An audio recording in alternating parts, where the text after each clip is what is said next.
Very good morning students. कैसे हैं? थक जाते हैं online education. It's very tough for everybody, not for the student but for teachers as well, because अगर सामने स्टूडेंट नहीं है तो पढ़ाने का मजा भी नहीं आता है। चलो कोई बात नहीं, जो है हम लोग उसमें कुछ कर नहीं सकते हैं, ठीक है ना। हम लोगों ने एसिड बेस एंड सॉल्ट का जो लेसन था स्टार्ट किया था। कल हम लोगों ने एसिड के डिफरेंट क्लासिफिकेशन देखे थे, right, on the different basis. तो हम लोगों ने कंप्लीट कर लिया था। अब हम लोग आए general method for the preparation of acid. Acid बनाने की चार मेथड यहाँ पे एक्सप्लेन की है। सबसे पहली मेथड ये है कि डायरेक्ट सिंथेसिस, जिनको हम लोग डायरेक्ट दो चीज को मिलाएंगे, हाइड्रोजन के साथ नॉन मेटल को हम लोग मिलाएंगे तो एसिड बनता है इन प्रेजेंस ऑफ सनलाइट। तो कभी कभार सनलाइट होता है, कभी कभार इलेक्ट्रिक डिस्चार्ज होता है, मतलब इलेक्ट्रिसिटी से दोनों कंबाइन होते हैं। फॉर एग्जांपल आपको ना पता हो तो जब बिजली होती है उस वक्त जितना भी हाइड्रोजन और ब्रोमाइड है, मतलब हाइड्रोजन तो मॉलिक्यूल है, ब्रोमाइड मॉलिक्यूल है, मिलके हाइड्रोजन ब्रोमाइड या हाइड्रोजन आयोडाइड के फॉर्म में एसिड बन जाता है। वैसे भी हाइड्रोजन और सल्फर के साथ रिएक्शन बॉइल करो दोनों को साथ में तो आपको हाइड्रोजन सल्फाइड गैस मिलेगा। तो सबसे पहली जो मेथड है प्रिपरेशन की वो है डायरेक्ट मेथड, मतलब हाइड्रोजन प्लस कोई भी नॉन मेटल, ठीक है। तो हम लोग हाइड्रोजन मॉलिक्यूल को अलग अलग फॉर्म में देख सकते हैं। फॉर एग्जांपल हाइड्रोजन के साथ क्लोरीन सनलाइट के फॉर्म में, मतलब सनलाइट इसमें आएगी तो हाइड्रोक्लोरिक एसिड बनेगा, ठीक है। अगर इनके सामने ब्रोमीन रखा साथ में और इसको इलेक्ट्रिक डिस्चार्ज दिया, ठीक है, तो हाइड्रोजन ब्रोमाइड बनेगा। सेम थिंग्स है, हाइड्रोजन के साथ अगर आयोडीन वेपर के फॉर्म में उसको भी इलेक्ट्रिक डिस्चार्ज दिया, मतलब तो भी ये हाइड्रोजन आयोडाइड बनेगा। और हाइड्रोजन को सल्फर के साथ बॉईल करेंगे या सल्फर बॉईल रखो तो आपको हाइड्रोजन सल्फाइड गैस मिलेगा। ये सारे गैसेस में फॉर्म में होते हैं, ठीक है। तो इस तरह से आपको एसिड मिलेंगे डायरेक्टली। तो ये सारे हाइड्रा एसिड हुए। देखो हाइड्रोजन है और नॉन मेटल है, ऑक्सीजन नहीं है तो ये हाइड्रा एसिड है, ठीक है। दूसरी जो मेथड ये डायरेक्ट मेथड थी। दूसरी जो मेथड है उसमें क्या करते हैं, ये non metallic oxide plus water. तो हम लोगों को ये चीज याद रखनी है, नॉन मेटालिक ऑक्साइड हम लोगों ने फर्स्ट चैप्टर में पढ़ा है, जितने भी नॉन मेटालिक ऑक्साइड है वो सारे एसिडिक हैं। उसको वाटर के साथ रिएक्शन करवाओगे तो आपको एसिड मिलेगा। फॉर एग्जाम्पल कार्बन डाइऑक्साइड, उसके साथ वाटर के साथ मिलाओगे तो ये कार्बोनिक एसिड बनाएगा H2CO3। सल्फर डाइऑक्साइड या सल्फर ट्राइऑक्साइड, सल्फर डाइऑक्साइड है तो सल्फरस एसिड बनेगा H2SO3। सल्फर ट्राइऑक्साइड है और पानी मिलाओगे तो आपको मिलेगा H2SO4 sulphuric acid. Nitrogen dioxide gas है और उसके साथ वाटर का रिएक्शन करवाओगे तो देखो यहाँ पे बैलेंसिंग इक्वेशन के लिए 2NO2 ले लेते हैं तो आपको HNO3 और HNO2 दो मिलेंगे, HNO2 plus HNO3। Combination of non metallic oxide, जितने भी नॉन मेटालिक ऑक्साइड है वो सारे के सारे एसिडिक है। फर्स्ट चैप्टर में हम लोग पढ़े थे non metallic oxide are the acidic. तो उसका वाटर के साथ रिएक्शन रिस्पेक्टिव एसिड का फॉर्मेशन आपको देखने को मिलेगा। अब ये सारे ऑक्सी एसिड है, देखो हाइड्रोजन है, दूसरा नॉन मेटल है और ऑक्सीजन भी है, तो ये ऑक्सी एसिड फॉर्मेशन हुआ। तीसरी जो मेथड है वो है heating salt of more volatile acid with less volatile acid. देखो वोलेटाइल मतलब होता है जो जल्दी से इवोपरेट हो जाए। तो वोलेटाइल एसिड में दो आएंगे मोस्ट प्रोबेबली, एक है नाइट्रिक एसिड और दूसरा है HCl हाइड्रोक्लोरिक एसिड, राइट। तो उसका सॉल्ट कैसे बनेगा, देखो अब नाइट्रिक एसिड है HNO3 है, उसका सॉल्ट आपको बनाना है तो आप उसके साथ कोई बेस रिएक्ट करवाओ। बेस मतलब ये है MaOH, तो आपके सामने मिलेगा NaNO3 प्लस H2O, तो ये क्या हो गया है, आपको सॉल्ट मिला है। लेकिन ये कौन सा सॉल्ट है, मोर वोलेटाइल सॉल्ट है, क्योंकि किससे बना है, मोर वोलेटाइल एसिड से। वोलेटाइल मतलब इजीली इवोपरेट हो जाता है। तो दो एसिड आपको याद रखने हैं, HNO3 and HCl are the more volatile acid. उससे बनने वाले जो भी सॉल्ट होंगे, मतलब the salt containing NO3 and Cl are known as more volatile salt. तो यहां पे देखो यही लिया है, पहला एग्जांपल है कि हम लोगों ने 2NaNO3 मतलब मोर वोलेटाइल सॉल्ट लिया, उसका reaction less volatile acid. Less volatile acid कौन सा है, H2SO4, जो जल्दी से इवोपरेट नहीं होता हीट करो तो भी। इस दोनों का जब रिएक्शन होगा तो आपको एक सॉल्ट मिलेगा, that is Na2SO4, that means sodium sulphate मिलेगा, और एक एसिड मिलेगा जो मोर वोलेटाइल होगा, HNO3। और बैलेंस की बात अलग चीज है, ठीक है, बैलेंस में नहीं देख रहा हूं यहाँ, ठीक है। तो जिससे बना था वही बना, तो मोर वोलेटाइल सॉल्ट। दूसरा हम लोगों ने यहाँ पे एक एग्जांपल दिया है 2NaCl। तो यहाँ पे देखो Cl जो आया है वो HCl से आया है, यहाँ पे HCl के साथ रिएक्शन करवाओ तो आपको ये मिलेगा NaCl प्लस H2O। तो मोर वोलेटाइल का सॉल्ट जो है उनके साथ अगर लेस वोलेटाइल एसिड का रिएक्शन करवाओगे तो आपको मिलेगा Na2SO4 प्लस HCl, वो भी ट्वाइस। तो ये जो चीज मिल रही है मोर वोलेटाइल एसिड आपको मिलेगा, ठीक है। चौथी मेथड है oxidation of sulphur with HNO3। देखो यहाँ पे जितने भी मतलब हम लोग मोस्ट प्रोबेबली ऑक्सीडेशन का रखेंगे, oxidation of non metals with oxy acid. कोई भी ऑक्सी एसिड लेंगे, ऑक्सीजन, हाइड्रोजन और non metal containing oxy acid के साथ हम लोग किसी नॉन मेटल को ऑक्सीडाइज करेंगे तो उसमें से एसिड मिलेगा। तो पहला एग्जांपल दिया है, सल्फर नॉन मेटल है, ऑक्सी एसिड कोई भी ले लो, चलो ये 6NH मतलब HNO3 है, नाइट्रिक एसिड है, वोलेटाइल है, और ऑक्सी एसिड है। इसके साथ रिएक्शन करवाएंगे तो हमको H2SO4 मिलेगा, ठीक है, सल्फर वाला, प्लस वाटर मिलेगा ट्वाइस H2O, प्लस आपको क्या मिलेगा, नाइट्रोजन डाइऑक्साइड गैस मिलेगा, ठीक है। तो ये चीज याद रखनी, HNO3 जब भी है और नॉन मेटल के साथ ऑक्सीडेशन तो नाइट्रोजन डाइऑक्साइड गैस लिबरेट होता है और एक ऑक्सी एसिड सामने मिलता है। देखो फास्फोरस के साथ रिएक्शन करवाओगे किसका, HNO3 का, वो भी कॉन्सेंट्रेटेड रखना है, वो भी याद रखना है, कॉन्सेंट्रेटेड है ये, ठीक है। H3PO4 मिलेगा प्लस वाटर मिलेगा और नाइट्रोजन डाइऑक्साइड गैस मिलेगा, 6 या 5 जो भी है, ठीक है, आप अलग अलग जानते हो। उसके बाद वापस 2 फास्फोरस लेंगे और H2SO4 लेंगे, इस बार H2SO4। तो आपको पता है फॉस्फोरिक एसिड ही बनने वाला है, H3PO4, वो कितने मॉलिक्यूल बनेंगे, 2।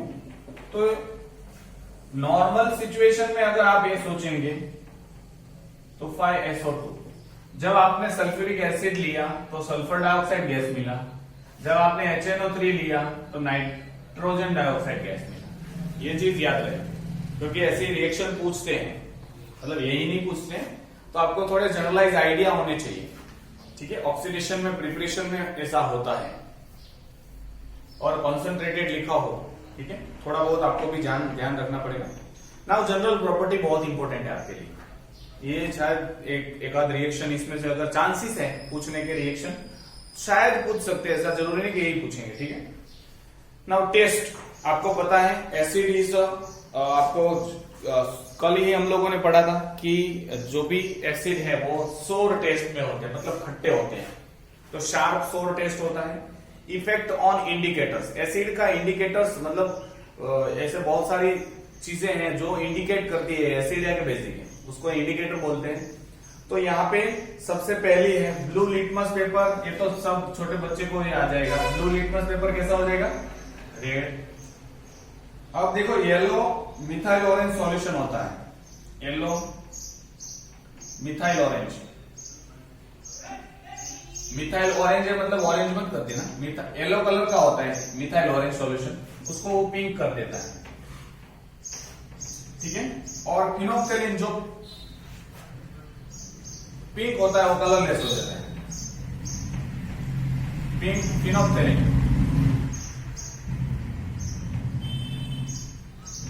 उसको कलरलेस कर देता है, मतलब बिल्कुल कलर भी ना कर देगा।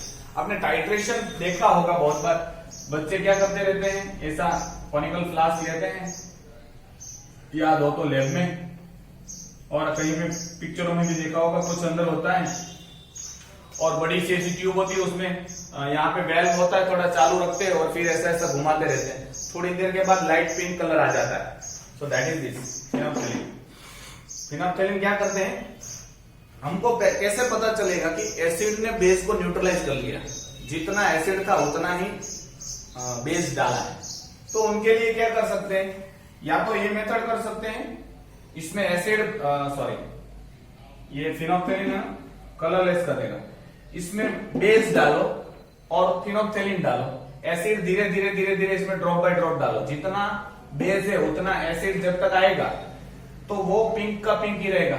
लेकिन जैसे ही एसिड बढ़ जाएगा, एक ड्रॉप भी बढ़ गया मतलब वो एसिडिक हो गया, दैट मीन्स वो कलरलेस हो जाएगा, कलर लिखा मैंने। तो उल्टा भी करते हैं, आप 11th 12th में जाएंगे, साइंस अगर लेंगे तो ये प्रैक्टिकल जरूर आएंगे टाइट्रेशन वाला। Next is effect on the skin.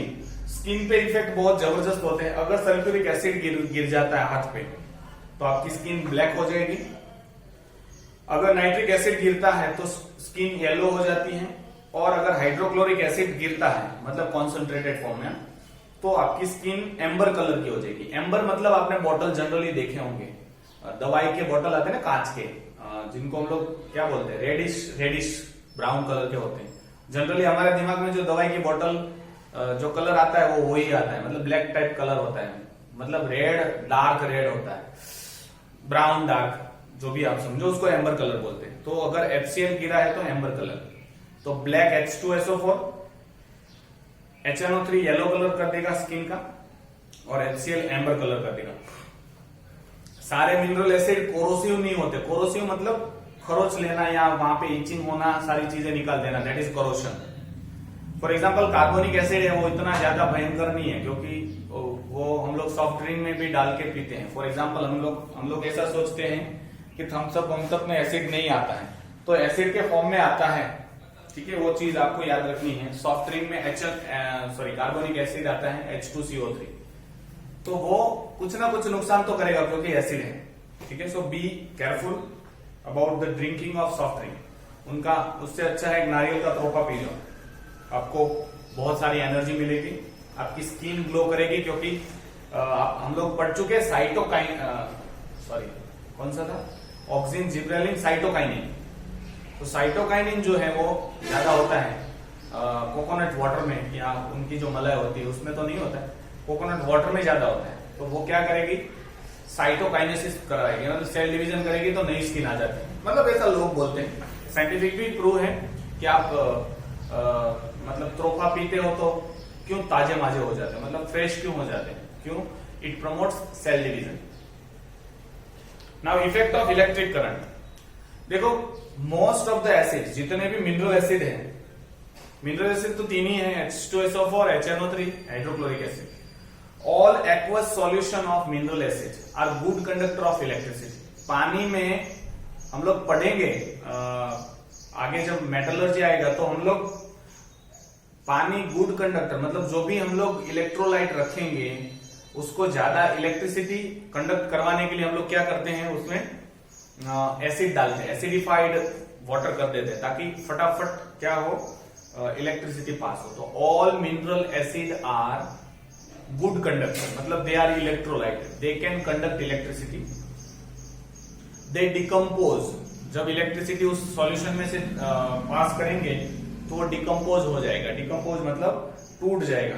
They liberate hydrogen at cathode, cathode पे वो हाइड्रोजन लिबरेट करेंगे, ठीक है, they will liberate the hydrogen at the cathode. So जब भी इलेक्ट्रिसिटी पास करेंगे मिनरल एसिड में से तो डिकम्पोज हो जाता है एसिड और हाइड्रोजन लिबरेट कर देता है। Action with metallic oxide, metallic oxide के साथ मिनरल एसिड, वो भी डाइल्यूट फॉर्म में रखना है। नाउ आपको ये मैं कैरेक्टरिस्टिक बता दूं, आएगी पीछे, लेकिन पहले बता देता हूं कि acid behaves differently when they are in concentrated form.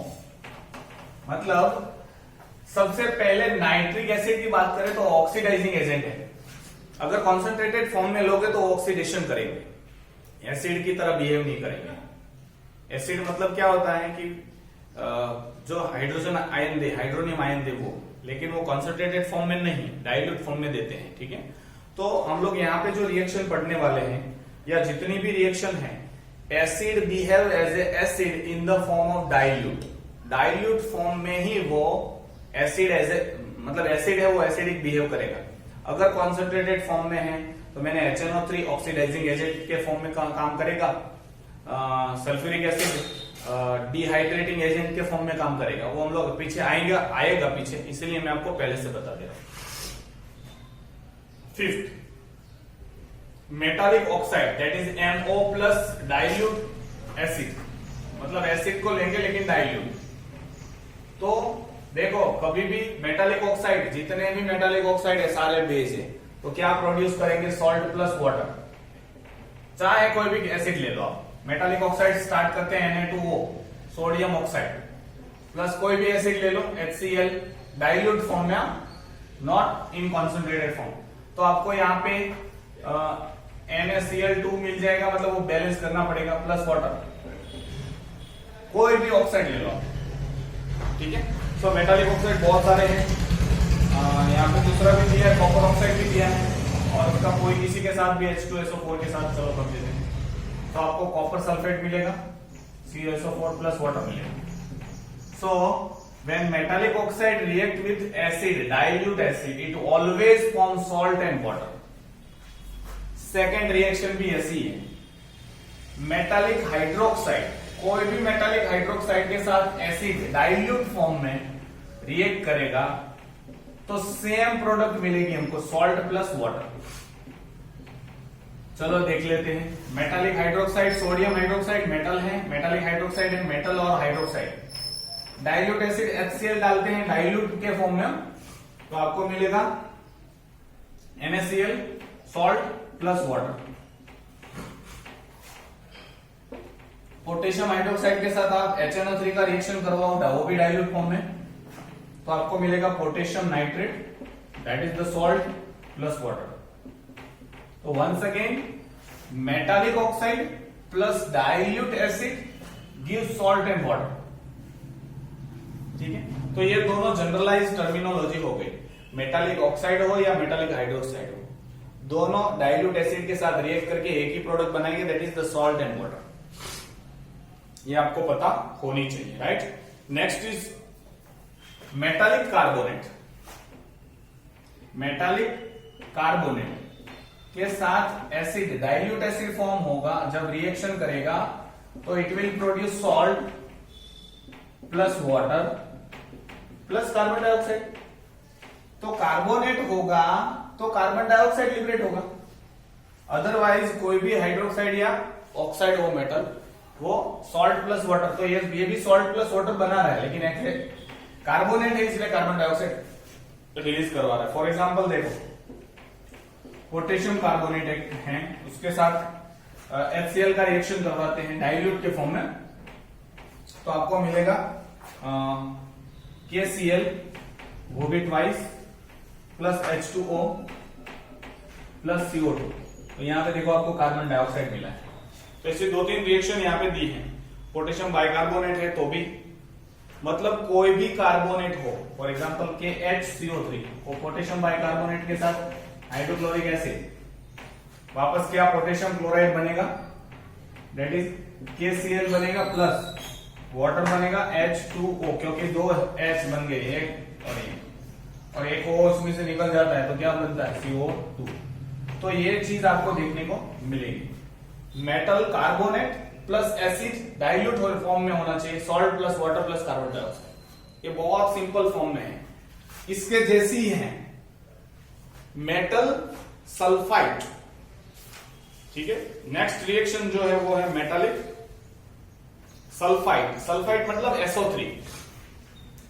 तो metallic sulphide SO3 plus dilute acid या तो hydrogen sulphide. Hydrogen sulphide metallic sulphide ये होता है। हाइड्रोजन सल्फाइड देखो मेटल होता है Na2SO3, ये मेटालिक सल्फाइड हुआ। मेटालिक हाइड्रोजन सल्फाइड कैसा होता है NaHSO3, ठीक है। तो मेटालिक सल्फाइड प्लस एसिड मतलब डाइल्यूट फॉर्म में, तो आपको क्या मिलेगा यहां पे सॉल्ट प्लस वाटर प्लस आपको सामने मिलेगा सल्फर डाइऑक्साइड गैस SO2। तो whenever there is a sulphide, देखो ये स्पेलिंग है सल्फाइड, तो SO3 होता है। सल्फेट अगर होता तो SO4 होता है, लेकिन हम लोग क्या लेंगे यहाँ पे सल्फाइड। तो मेटल के साथ सल्फाइड अगर ज्वाइन है या मेटल और हाइड्रोजन सल्फाइड है और एसिड के साथ रिएक्शन देगा तो सॉल्ट वाटर और सल्फर डाइऑक्साइड देगा। एक एग्जांपल यहाँ पे दिया है पोटेशियम सल्फेट का दिया है, मैं सोडियम सल्फेट ले लेता हूं। चलो उसका रिएक्शन हम लोग जब हाइड्रोक्लोरिक एसिड के साथ करवाएंगे तो इट प्रोड्यूस NaCl मतलब ट्वाइस हो जाता है plus H2O sorry plus SO2 sulphur dioxide release किया। इसके साथ भी एसिड का रिएक्शन होगा तो सोडियम NaCl बनेगा प्लस वाटर बनेगा प्लस SO2। तो ये जनरलाइज रिएक्शन आपको पता चल जानी चाहिए। मेटल ऑक्साइड और acid salt plus water, metal hydroxide plus acid salt plus water, metal carbonate plus acid salt water and carbon dioxide, metal sulphate sorry sulphide और hydrogen sulphide with acid salt water and sulphur dioxide. ये चीज आपको पता होनी चाहिए। यहाँ पे 3-4 reaction दी है। कॉपर सल्फेट का भी, सल्फाइड का भी एक एग्जांपल दिया है। एक और रिएक्शन है सल्फाइड के साथ। अब सल्फाइड था, सल्फाइड मतलब सिंगल S, तो 9th नंबर की रिएक्शन है। उसमें मेटल सल्फाइड मतलब सल्फर प्लस एसिड, वो भी डाइल्यूट, तो आपको क्या मिलेगा सॉल्ट तो मिलने वाला है प्लस एसिड नहीं मिलेगा, हाइड्रोजन सल्फाइड मिलेगा मतलब दैट इज H2S। चलो मेटालिक सल्फाइड हम लोग सल्फाइड लिख सकते हैं K2S that is potassium sulphide, उसके साथ HCl का रिएक्शन करवाते हैं। तो आपको पता है यहां पे ट्वाइस रखेंगे बैलेंस के लिए, ठीक है। तो आपको 2KCl मिलेगा प्लस H2S हाइड्रोजन सल्फाइड मिला। देखो तो सल्फाइड है